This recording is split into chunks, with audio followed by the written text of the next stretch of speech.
In fact, the number of companies we have queuing up to take and pay these teacher interns is bigger than the number of interns we can provide. We want them to be literate of being able to read the room.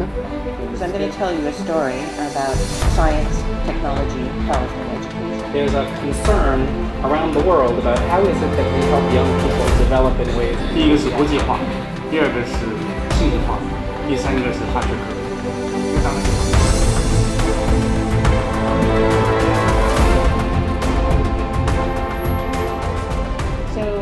It's going to be hard to follow. I think the conversation that Bruce just had, that is a true innovation, and I want to adopt it right away.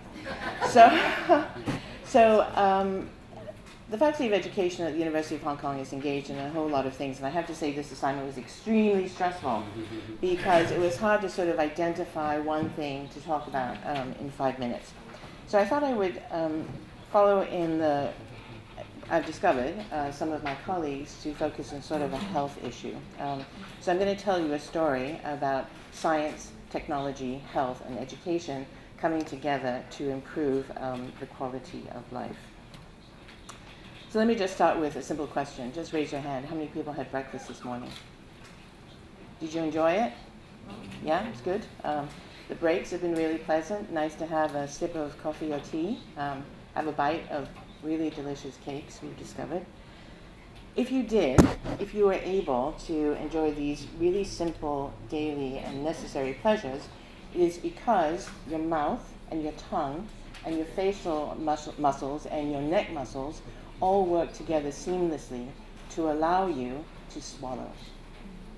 So the act of swallowing is taking food and drink from the entry point, which is your mouth, and allowing it to go all the way down to the processing point, which is your stomach, avoiding your airways on the way down so you don't choke.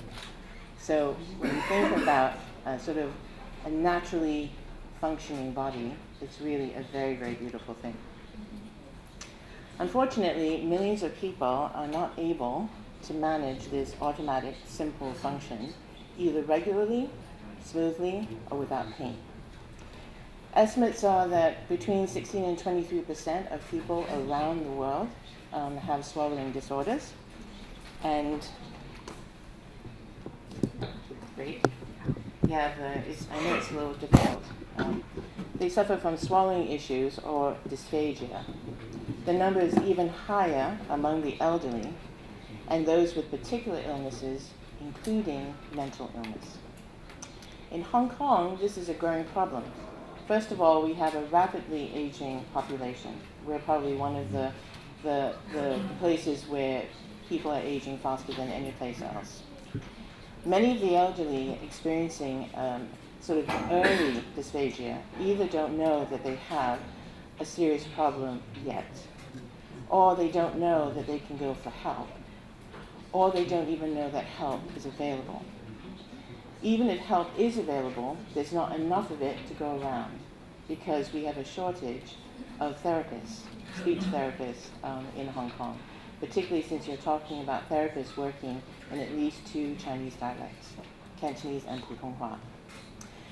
So one of my, one aspect, one component, one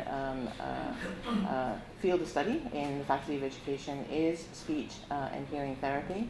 And so Dr. Karen Chan, who is one of our speech therapy researchers and the director of the Faculty of Education Swallowing Research Lab, put together a team of researchers and doctoral students from education, of course, from medicine, and also from dentistry, working alongside a local NGO as well as a foundation to address this serious problem and the service gap.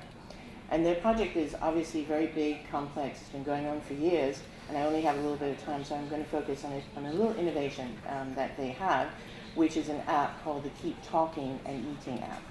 It's a mobile app that's freely available on Google and Apple. It provides 3 things. First, basic information about swallowing disorders. The second is simple swallowing exercises. And the third is simple communication exercises because there's a link between swallowing and talking. This app has been used to train family members and caregivers and what is called the young elderly to work with the frail elderly. And this process helps to mitigate the shortage of speech therapists in Hong Kong. The app has also been used in rehab facilities and in nursing homes, and has led to a new collaboration with dentistry, because what has been discovered is there's actually a link between dental health and swallowing issues. Working with the app has resulted in improved swallowing function amongst the frail elderly. In addition, just the simple interaction of working with caregivers or family members was enjoyable, so there was just sort of more connection and communication. What we also discovered was a side benefit for the young elderly is that they learned a lot about swallowing disorders, and they said, you know what, I know a lot more in case in the future I end up being the person who needs this kind of support. So I'll end my presentation just to say that December 12th is World Swallowing Day. So take a moment on that day to think about the miracle of swallowing. And while you're doing it, take a nice big gulp of wine to toast the groundbreaking work of speech therapists like Karen Chan, who are using technology to expand health services to community members and to empower family members to take action and really support their loved ones. Thank you.